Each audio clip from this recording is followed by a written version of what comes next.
All right. Hello, everyone. Welcome to the Black Soap Podcast. We are your host. My name is Josh, also known as Soul Brav or the Soul Bravado on all of my handles.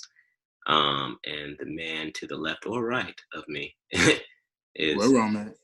is Corey Maxwell. Go ahead, give him some information. Yes, your boy Corey, also known as Core Soul with two L's at the end. Welcome. We just here. Another day, another dollar. Not really making the money yet here anyway, but another day, another dollar nevertheless. And how you doing, Josh? I'm all right, man. Another day, another stimulus check. You know what I'm saying? More like it. No, I'm good. I'm good, man. Working from home, blessed, man, to still be employed, man. Absolutely.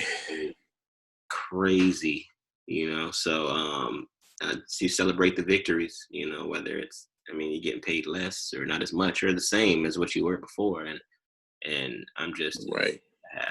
Have some type of job. Just green went black. Right. Yeah, it went black. Then it came back. Some messages will popped up, but okay. Am I back? Yeah, you back now. Okay. Yeah, no, for real though. You gotta count your blessings, and everybody's stressed out. It's like if you were not working, you stressed. You are working, you stressed because you're still working. You know what I'm saying? Yeah. Everything is probably a little more intense because everything's going on. But I think we're getting through it.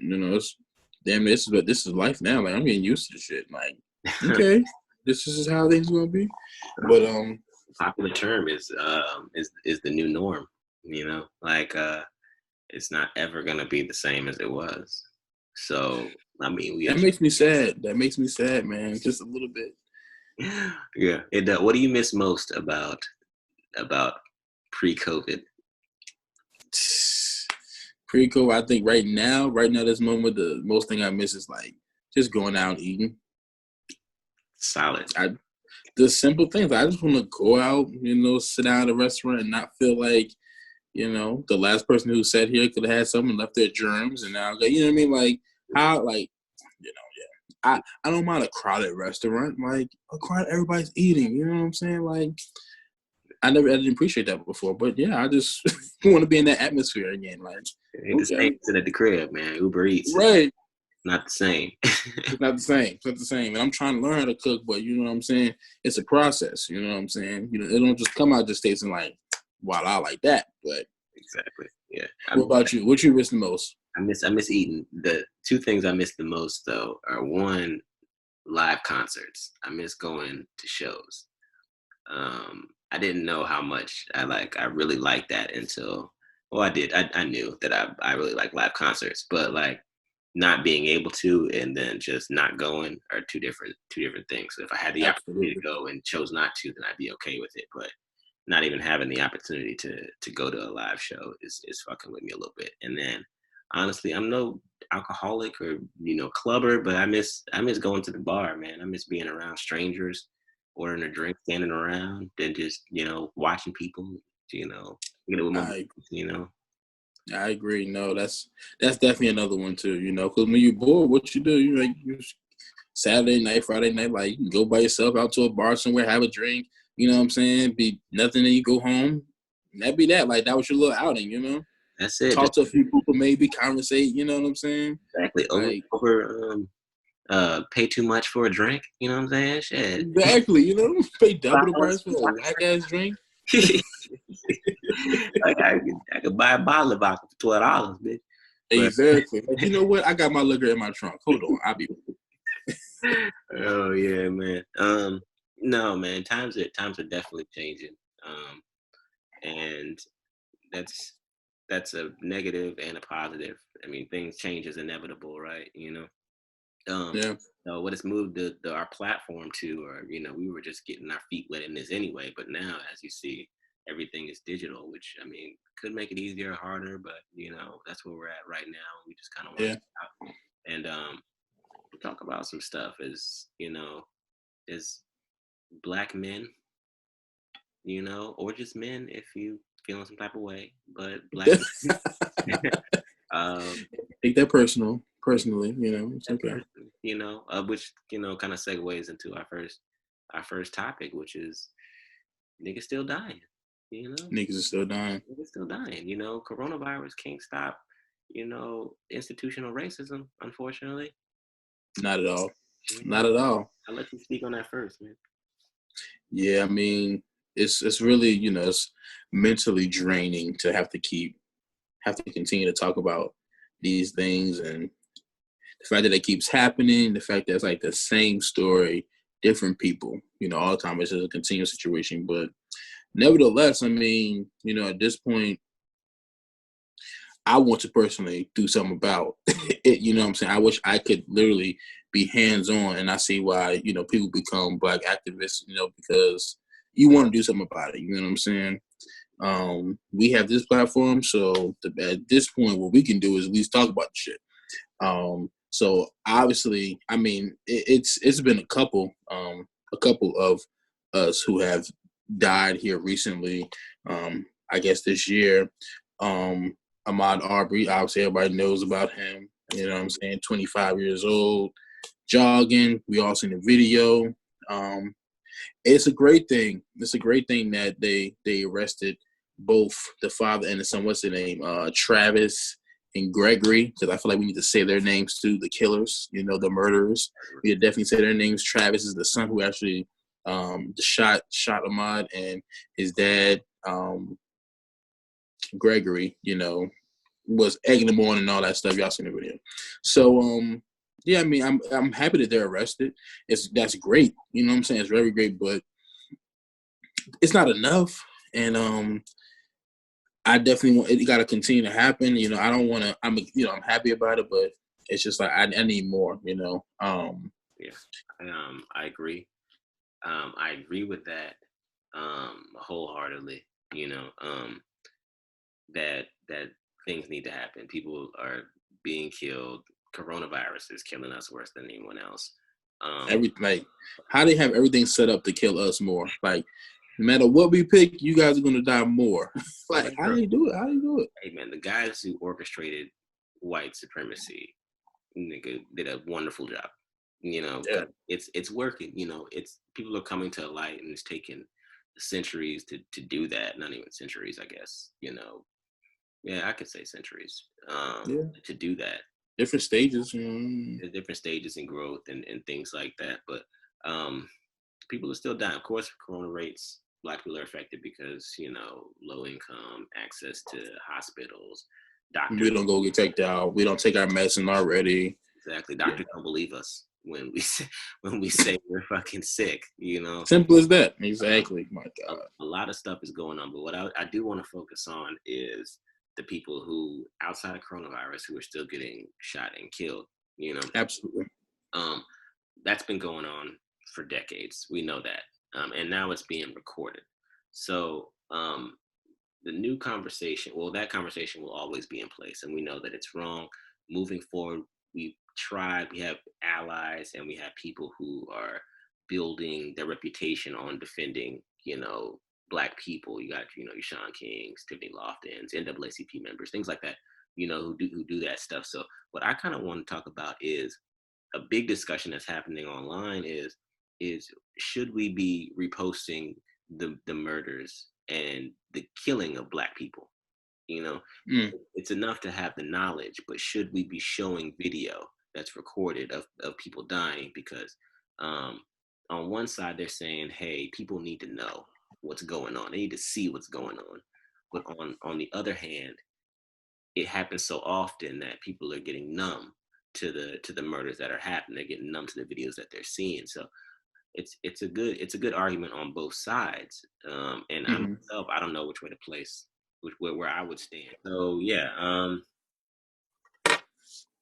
with both sides, people saying, hey, people need to see this, and then people need to stop normalizing that the Black people. I don't know which side I land on. So my question, I guess, to you is like, what side do you lean more towards? I mean, I understand both sides. I mean, right now, I feel like if we couldn't see it, like it already doesn't mean much. I mean, it means something to me. It means something to us when we see it. You know, like it hurts. Like it's a lot. I think it's a lot to say about the trauma and what it says about um, black people and how like black kids are growing up seeing this and they see it as well. So it definitely affects us. You know what I'm saying? That's just a reality of it. But it's like for me, I feel like it's either we because if we didn't see it, nobody really care. Like a lot of us wouldn't care because we don't see it, we wouldn't know, or you hearing it and seeing it is different. You know what I'm saying? You hearing it, you may not believe it, but you can't not believe what you see. You know what I'm saying? So I feel like because we're not at a point where they're trying to like pretty much throw the whole goddamn system, as far as the justice system, away because it's literally built, to take us down to not for us. Like until we get to a point where it's like that, I mean, I feel like we have to, like this is just another. It's like a growing pain. I feel like you got to see it for motherfuckers to care. You know what I'm saying? Because niggas don't care about us already. So. And I didn't think about white people because Mm, they need to see it. Well, black people know this shit's been going on for decades, oh but yeah, people are probably just finding out maybe over the last decade or so that niggas are dying. People are just like killing black people, So that's a fair point. That maybe it's less about what we see and less about what everyone else needs to see to appreciate the struggle that we're going through. definitely. Because somebody got to care. You know what I'm saying? Like. Or someone has to. Only way it's going to be a big deal if somebody see it. It's like that's the way. If we didn't have that, Mhm. and sometimes that's not even enough. You know what I'm saying? We didn't see all the examples of it not being enough. You know what I mean?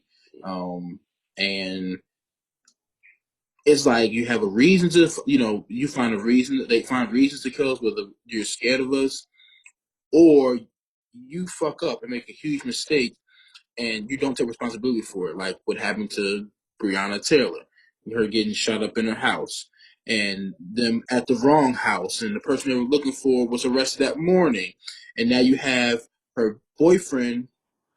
What's the boyfriend name? Kenny or something. You have him who is arrested right now for defending himself because he didn't know what was going on. They're saying they announced themselves coming in. This is like 12 o'clock, 1 o'clock in the morning. They saying they didn't. So, like, why?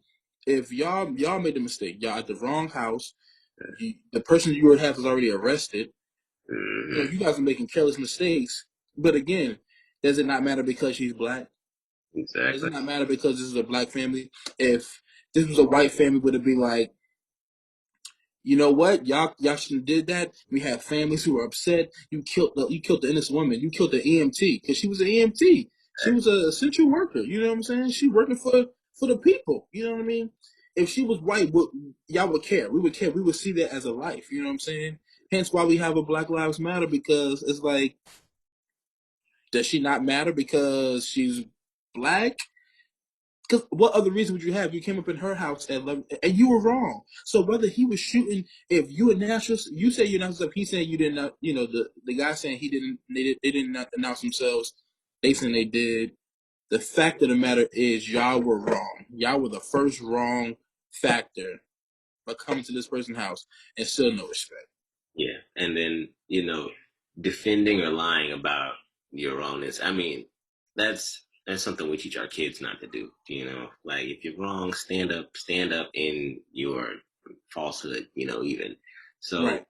admit your wrongdoings because covering up, lying to the end of the road is selfish for yourself, and it's not a good practice for your life socially or internally because those are things that that bury themselves deep within your persona and can eventually Right. drive you crazy.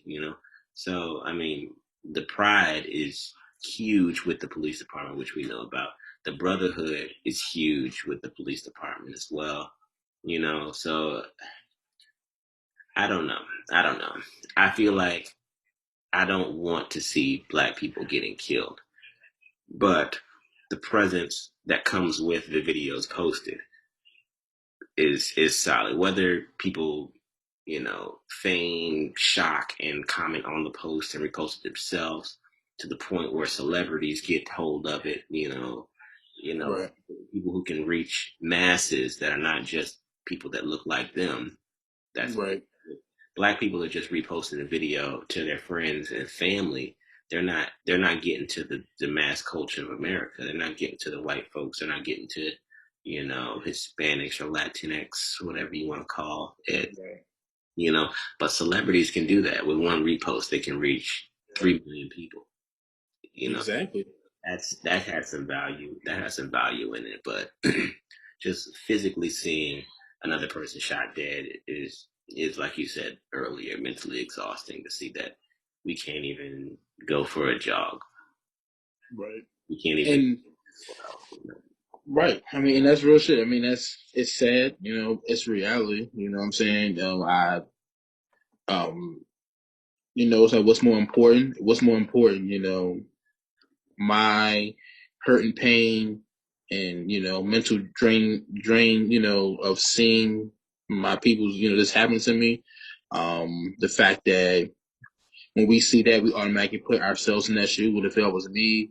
What if that was my uncle? What if that was my dad? What if that was my son? What if that was my cousin? So that's one thing. Is that more important than um niggas actually just getting away with murder? Our people dying and us just not knowing, and because we don't know, it's like, all right, this shit is happening here in America. We know, I could die from some bullshit, but I just know that it's not gonna. We don't want to go up on the web and have all our black people knowing that this is going on, so we don't keep seeing us dying. It's almost the same thing, I guess. Which I like I said, I get because it's painful as hell. But like the movies, like Django,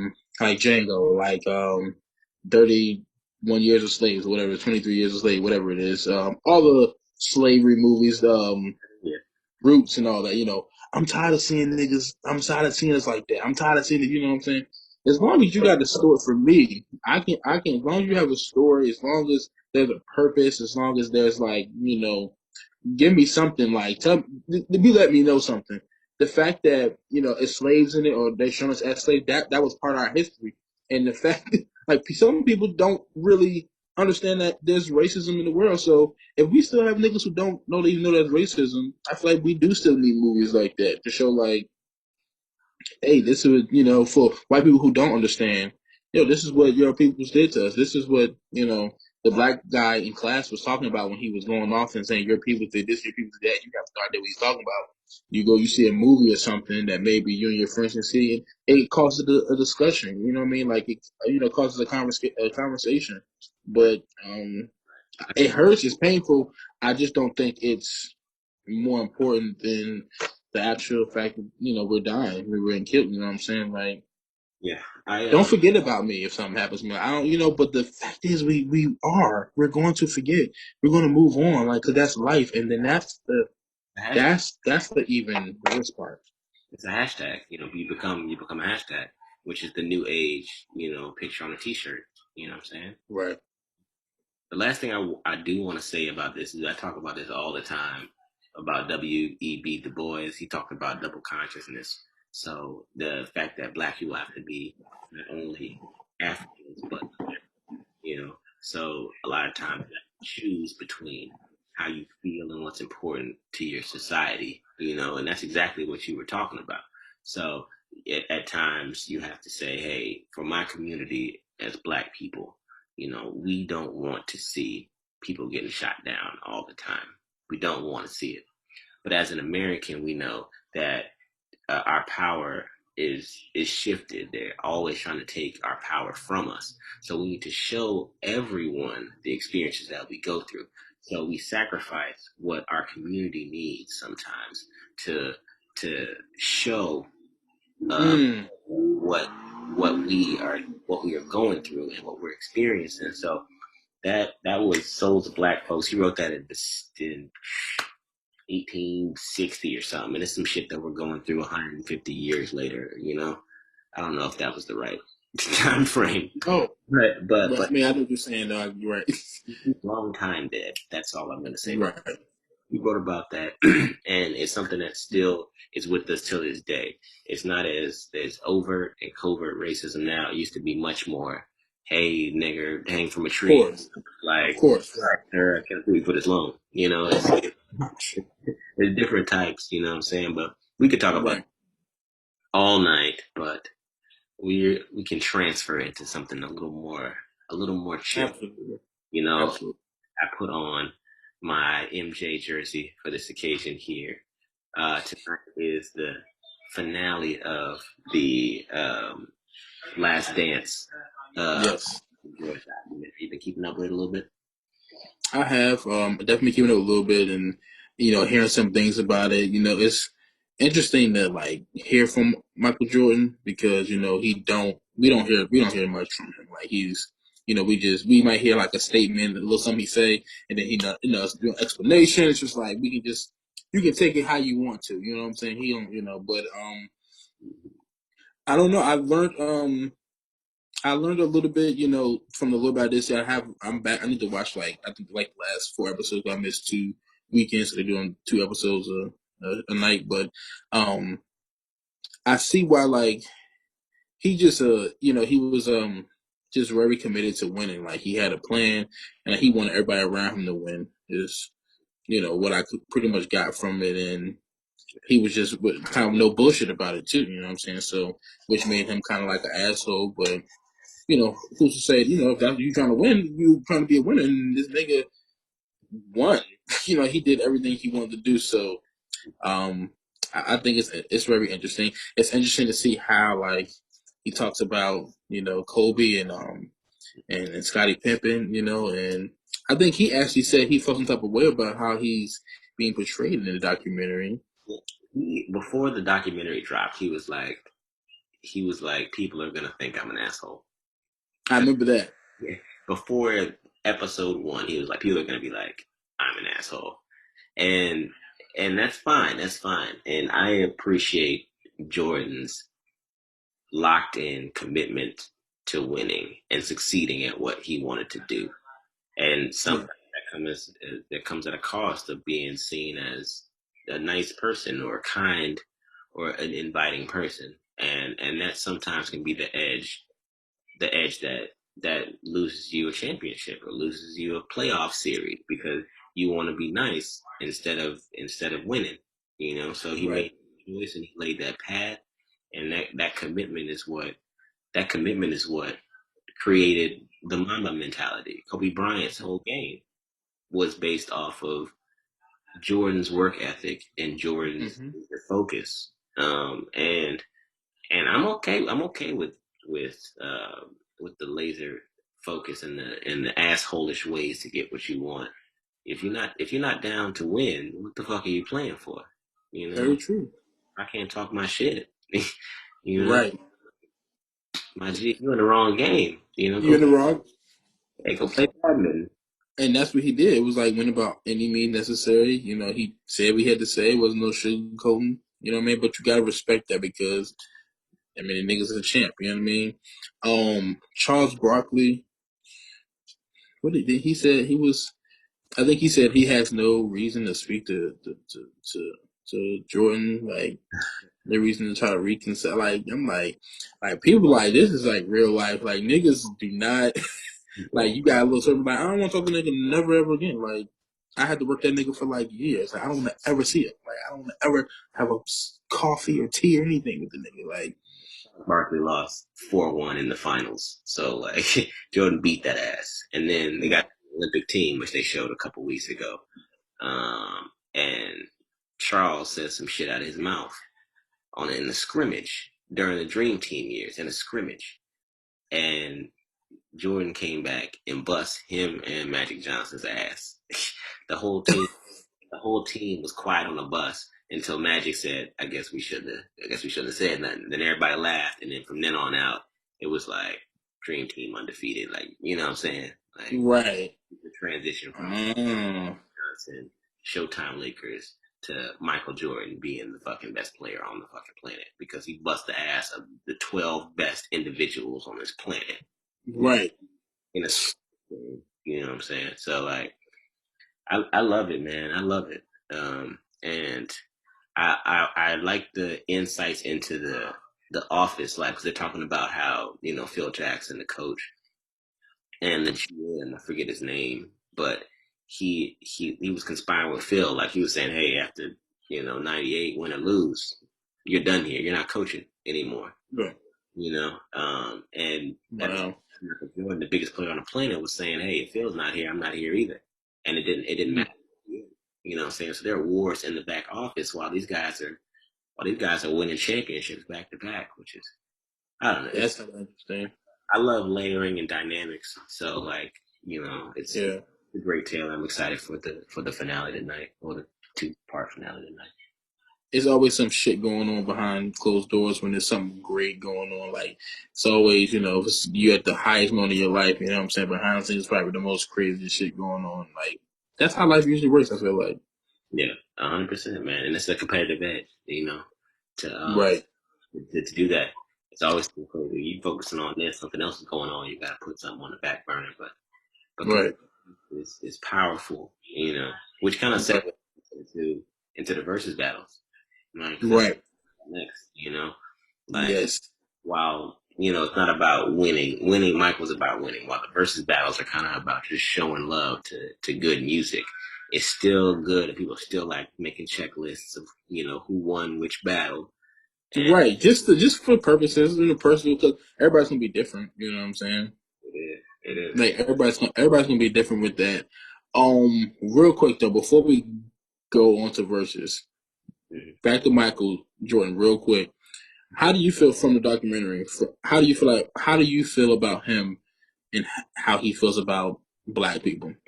And I guess not black people, but how do you think he feels about? I mean, he said how he felt pretty much about just his responsibility or his lack of. I don't think he really feels like he has to be a role model or anything like that. But how do you feel about the whole Michael Jordan and him not really fucking with black people or doing enough for black people, or you know, to I, those critics that say that about him? I think that it reflects the mentality of Michael Jordan. He's trying to win. He is trying to win. He's trying to do everything to win. So he will sacrifice and do whatever needs to be done to win. Michael Jordan invests in private prisons, which unfairly and unprecedentedly beforehand, I don't even know the right word, but it Gotcha. more people than anyone else. And it's a money making business. So he invests in private prisons while at the same time selling Jordans to niggas worldwide who will spend their weekly $1 check on. Stand in line and spend your check on it. He doesn't care. He doesn't care. So I'm speaking purely as a fan of basketball, that I love Michael Jordan on the basketball court, and I love the mentality there. But that mentality doesn't turn off. So there are positives and negatives to that mentality, and that takes sacrifice. He had some troubles in his life with his wife, didn't he? He was stepping out the house or some shit, like he was wilding. His main focus is his main focus, and he was trying to be a billionaire, and he made it there. I think last year, or something like that. Yeah, he definitely did. He definitely did. He definitely did. I just had to ask that. It's interesting. But that's pretty much what I wanted to know. Do you do you fuck with him like on a on that other level, like But I think I'm hearing a lot of people say that like I fuck with Michael, the basketball player, like for what he did with that. You know what I'm saying? Which is only fair. Like that was his goal. That was his job. He didn't sign up for nothing else but that. You know what I mean? I wouldn't ask Michael Jordan for any advice about black people. I feel like important. This is a sidebar, but I feel like it's important to choose your mentors correctly. If I wanted to be a hooper, then I would go to Michael Jordan and say, "Hey, what do I need to become better than you?" Or, Right. financial advice, I would go to, a Bill Gates. Bill Bill Gates or something, right? Yeah. So your mentors need to be invested in what you want to do. So if I'm talking black folks, I'm going to go to somebody who I believe has the best interest of black folks in mind. So I can't expect a celebrity to have the same thoughts and processes of people who are dying, who are poor while they eat their filet mignon Yeah. or two. Exactly. You know, Very true. they're Very not true. in all honesty, I don't know if how I would be with that much money.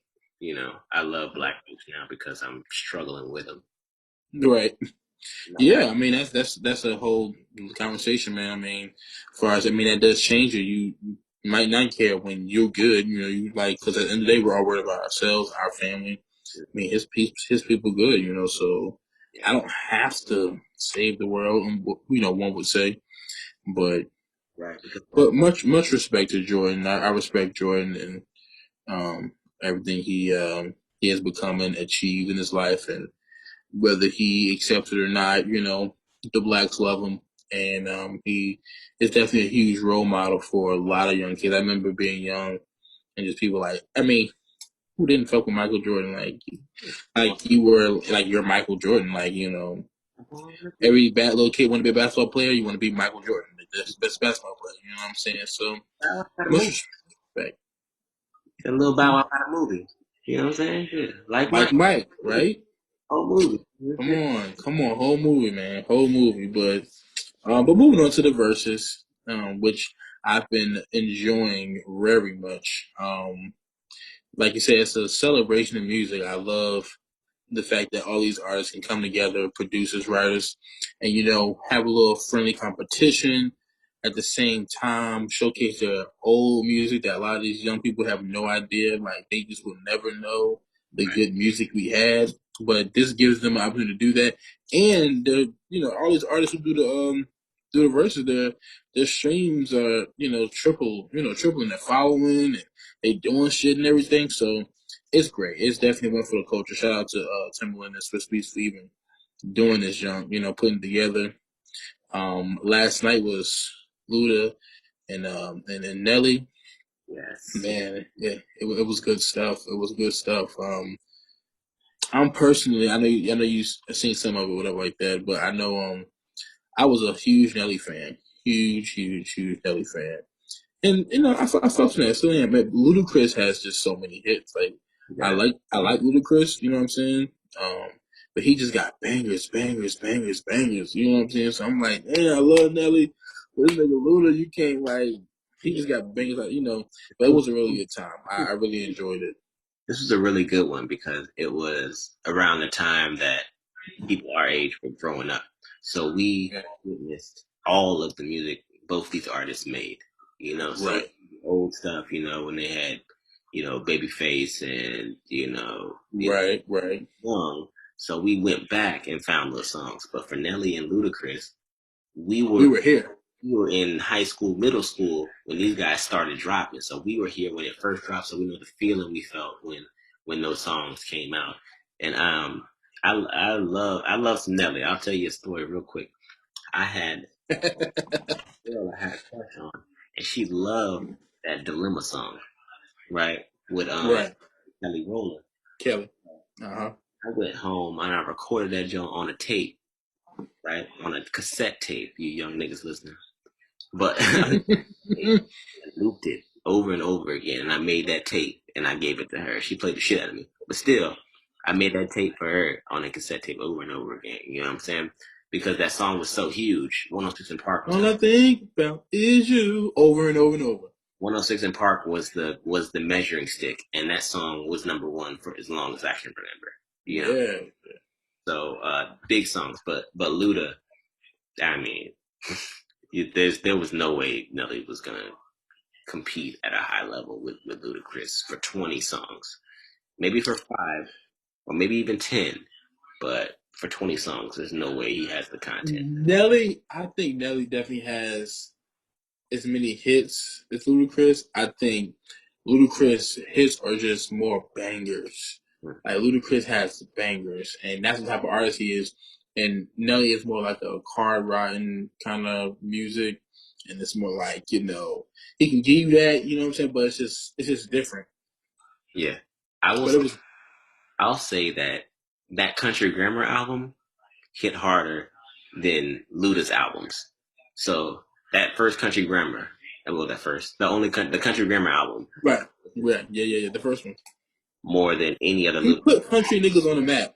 I was in I was in New Jersey talking about like wanting grills and shit. And like 100%.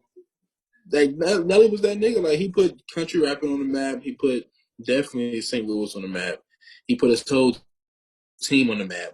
I don't know whatever happened to Murphy Lee. Shout out to Murphy Lee, man. I used to love Murphy Lee. That nigga was supposed to like blow up, and What the hook? you see that nigga. I ain't seen that nigga in some since Shake Your Tail Feather. Yeah. But But yeah, country grammar. I like Ludacris. He has bangers, but I think that album wise, now I'm not gonna say because I listened to Word of Mouth and back for the first time a lot. But that country grammar album is probably bigger to me than any then all of Lucas albums, album. Now Luda just has so many bangers on other albums though that it just is right? there, and his features are just like I mean, Yeah, if he fucked shit up. Like Luda got more bangers. got Like that, he dropped Sierra's O. I was like, right, I was like, you disrespectful. How dare you? yeah, yeah, What? you crossed the line, Luda. You crossed the line.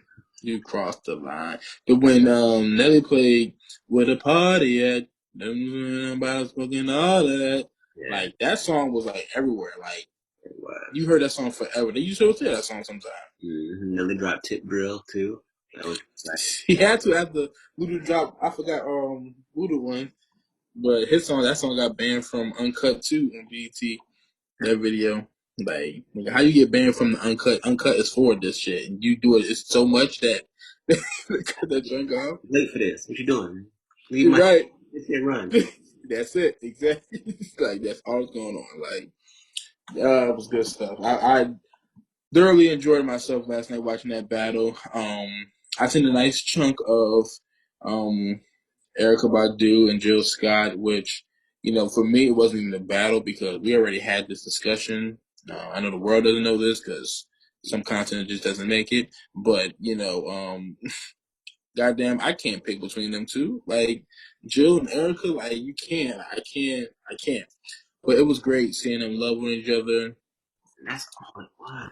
That's all it was. And I love how when artists they doing this, they start dropping facts and like telling stories about the songs and stuff like that. So they both played "I Got You," you know what I'm saying, The Roots, Mm-hmm. and you know after the Jill Scott, Erica played it first and Jill played it, and she like I wrote that was my first time, my first chance doing music. Somebody gave me a chance, writing for them, and that was the only song, the only thing Erica has ever sung that somebody else wrote. Everything else she wrote herself, you know what I'm saying? Which was hella interesting. And then that was Jill Scott like first time getting in, so they kind of like came in kind of like together. And apparently there was like some low key beef with them, like throughout the years. I never knew anything about. But Yeah. I enjoyed that. I enjoyed the playlist title has up there as well.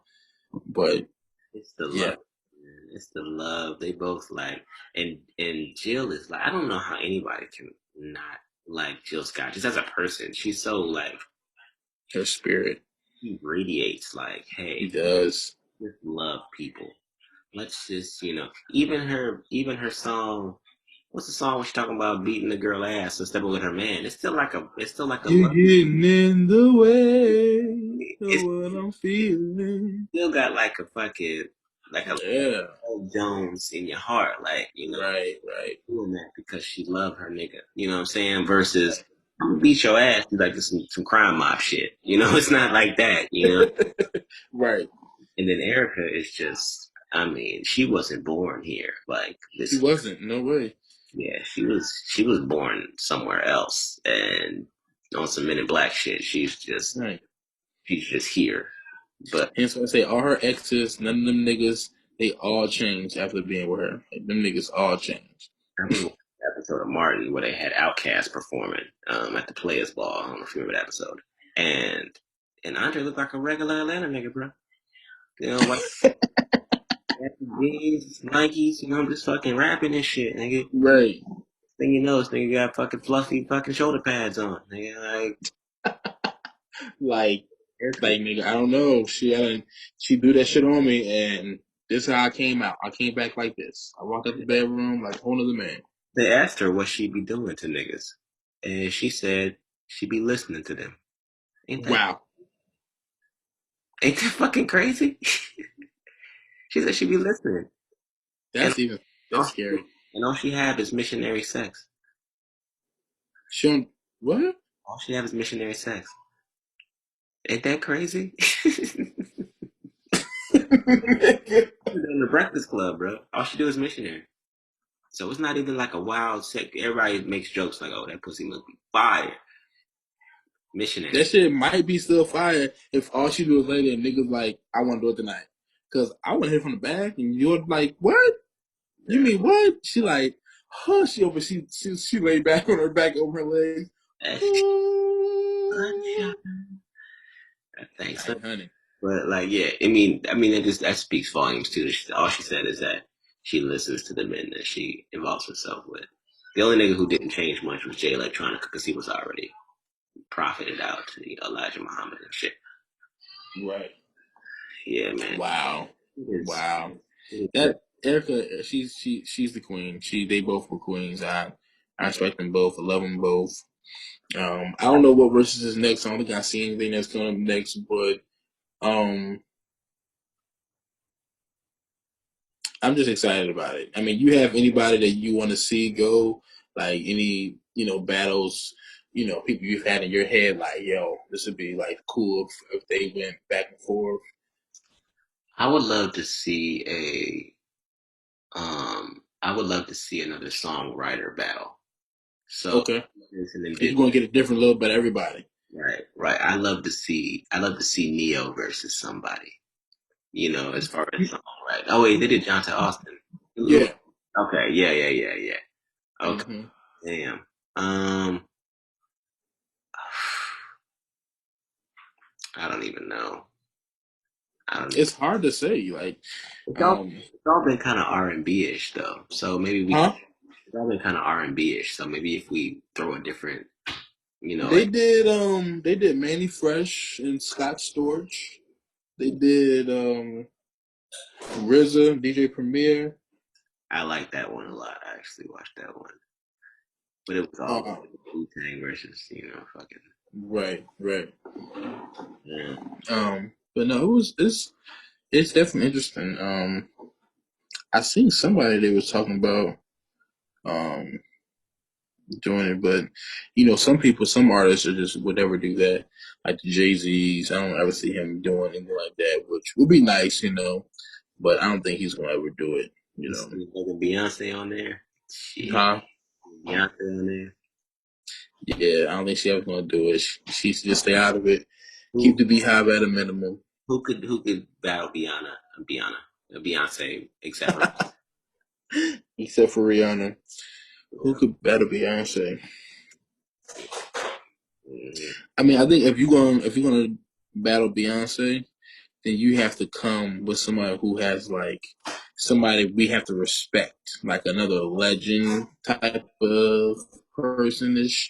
So like I feel like a Beyonce and Mary J. Blige would be like entertaining because Mary J. Blige got so many songs and she got so many eras of her music, I feel like song wise, I mean, come on. Mary J. Blige music is gonna be, definitely gonna be better than Beyonce music. I would have to say that as someone who loves Beyonce to death. Whoa. Just because, yeah, I mean that Mary J. Blige music is different. You know what I'm saying? Like they say they love Mary J. Blige more when she's like in a breakup or have because you can feel her pain. Like her music is just different. It's just something different. You know what I'm saying? But I think that would be a good battle because I think both they are respected. You can't just put anybody with Beyonce because people cruel. You gotta put somebody respectable. If that makes sense. Yeah, yeah, because Beehive would just be like, "What, nigga?" But Right. I love Mary J. Blige, and I know people who don't like Mary J. Blige. You know what I'm saying? Hmm. I You know a couple of your friends who don't like Mary J. Blige. Yeah. Hmm. Disrespectful. disrespectful. I play Mary J. Blige, and I try to sneak it in on niggas. But I love Mary J. Blige, but they have seen brackets comparing Beyonce to Michael Jackson, like hit for hit. You know what I mean? Like if you just do a top 15 Beyonce and a top 15 Michael Jackson, it's not as far off as you think it is. Beyonce has songs that are iconic to the time, and Right. whether people give her credit or not, it's just like and while Mary J. Blige is excellent, she caters to our people versus Okay. Beyonce touches every part of the world, you know? So I see what you're saying. I see. I see. I see. it would have to be another international crossover artist. They have to bring a white person Okay. that black people fuck with. It had to be Justin Timberlake or fucking, or I don't, Yeah.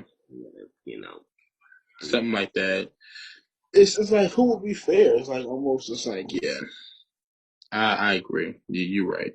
it would almost have to be Beyonce versus Jay Z. Exactly right. Exactly. Them two, they'll do it together on one live, Yep, playing a song on the same board. right. I can see that shit. That would be dope. I would think that would be dope if they were just like sitting in a room. They got the babies running around and shit, and they just like, hey, Yo. this is a family off and off. And then who wouldn't tune in for Beyonce versus Jay Z? Man, Yeah, we'd be here for it. you They know, should do that just for the hell of it and just play hit for hit, like and really be battling though. Like they should really like battle, like be like this song was hot, like this song was hotter.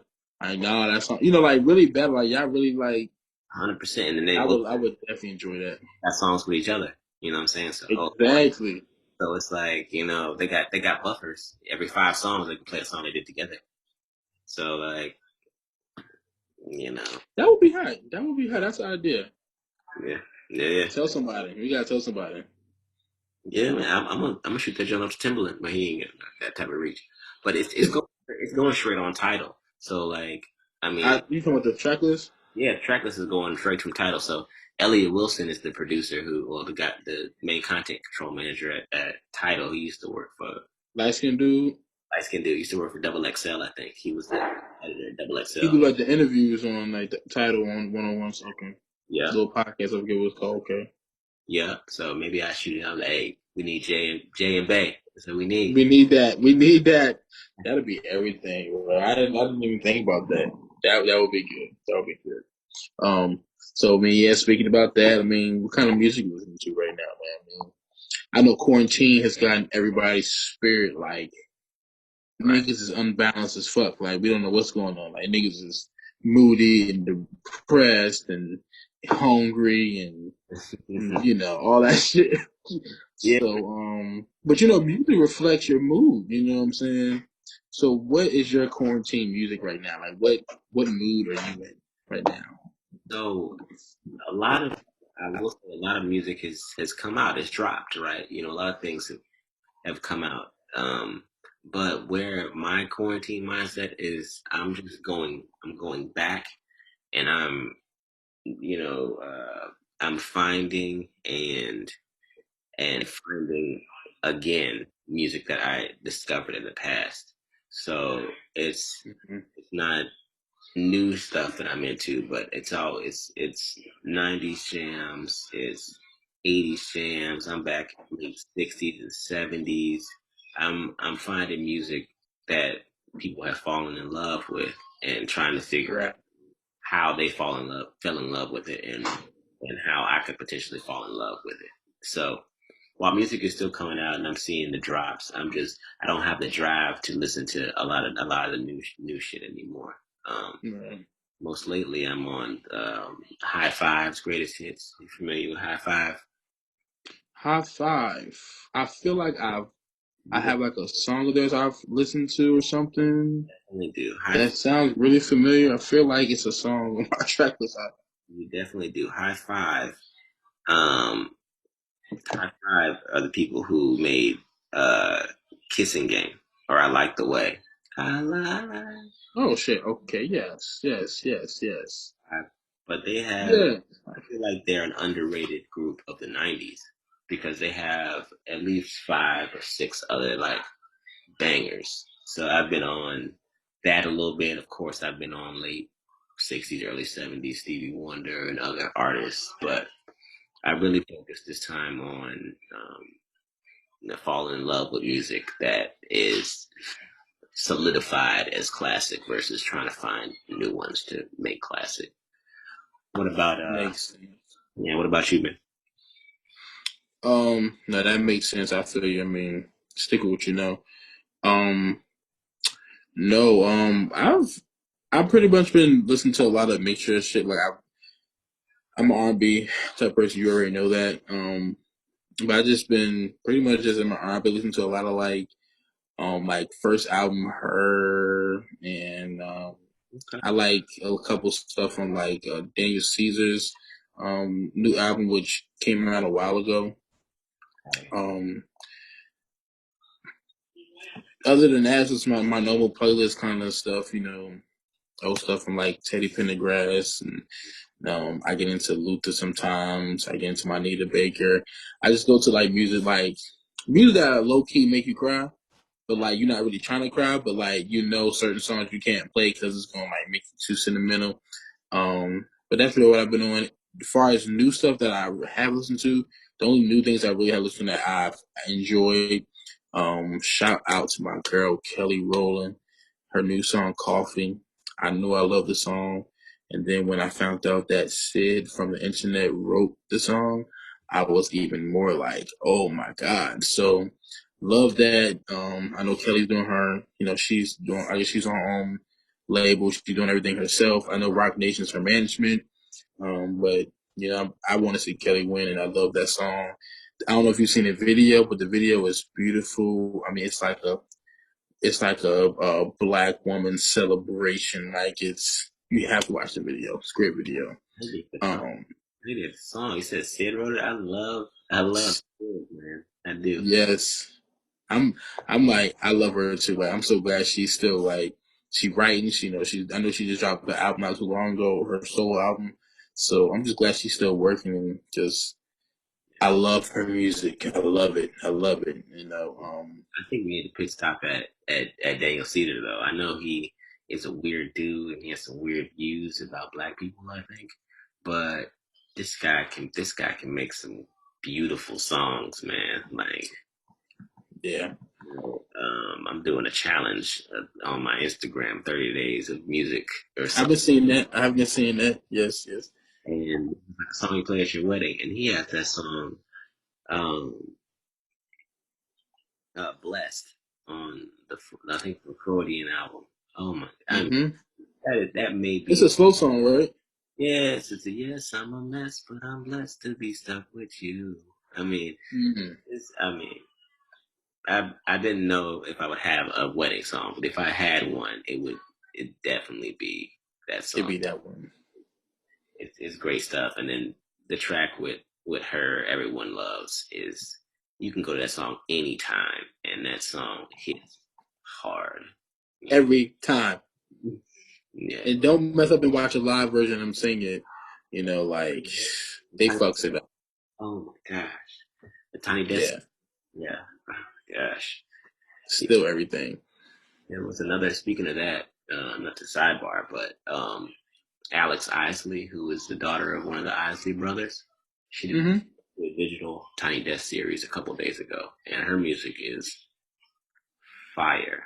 I like everything she got has so much soul in it. I gotta check it out. Okay, that's definitely worth a check out. Okay. Alex, Alex. Alex, Isley. yeah, yeah, Alex Isley. You, She better come correct. Her daddy ain't playing no games. yeah, you let me. What? It's not Ron or it's one of the bass players. I forgot his name. I think, but Okay. like Okay. you need that degree of separation. People are like at the top. So Ron Isley's kids will probably don't amount to much, but the separation gives you Right. that climb. But yeah, Alex Isley Right. on Digital Tiny Desk, really good. I, Drops is really good. So right. I gotta definitely check that out. Um, I wonder if artists are having a hard time deciding if they want to drop music right now. Because it's like, do you drop music right now? Like, I know we're waiting for SZA. I know she's supposed to be dropping something this year. Um, I wonder is this quarantine like it probably is. I mean, niggas trying to shoot videos and shit, but it's just interesting.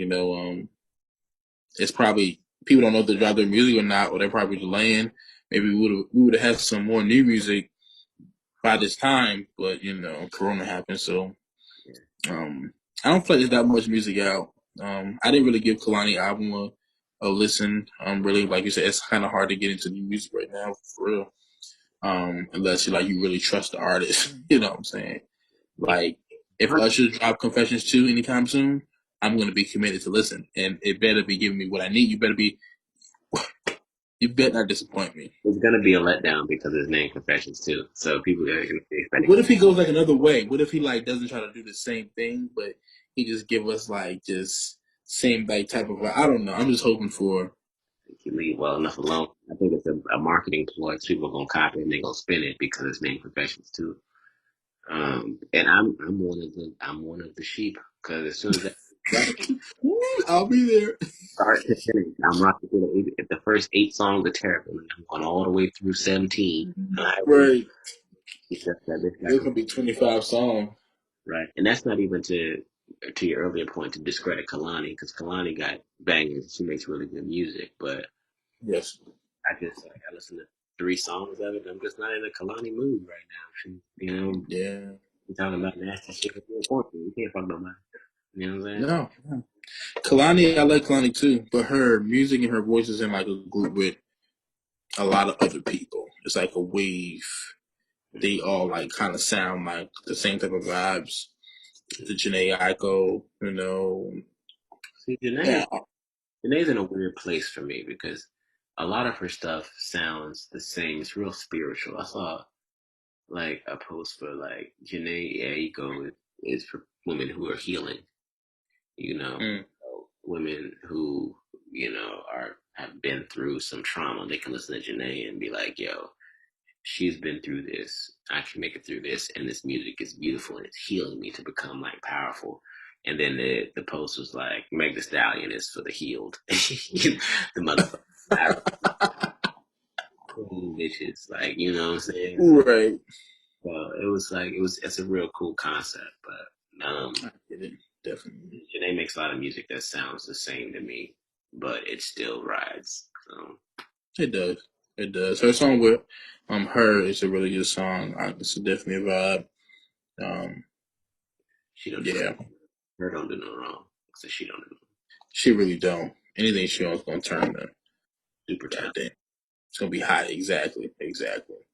But yeah, man, I feel you, man. Like the music thing, you just go what you know these days. Like moods is all off, so you just gotta, you know,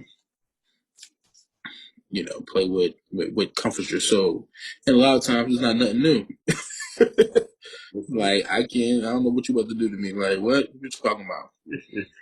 Go back to a classic who you know how you feel when you hear it, or like run through some old stuff, and Yeah, the type of emotionality. I've been listening to music that I've heard 1,000 times and trying to listen for different parts of it, you know. right. And you'll be surprised that you can discover listening to a song you've heard a million times, but when you actually listen to it, Yeah, the words like you didn't hear completely, or the music behind the words you missed, and it could be a small little subtle piece, like a small thing that's like that kind of rounds out the song, you right. know. And I've been listening out for a lot of that stuff, and it's been getting me through my days. Honestly, I'm not really here for quarantine music, quarantine radio, as Tori would say. Right. Yeah, no, I feel you. I feel you. I'll go and hear a song, like a Teddy Pendergrass or something, and just go back and look at old live performances, like watch live performances of my favorite songs by an artist, and just see their ad libs, see how they sung a certain part.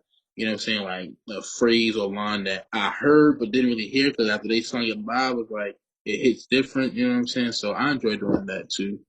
Um, in my musical,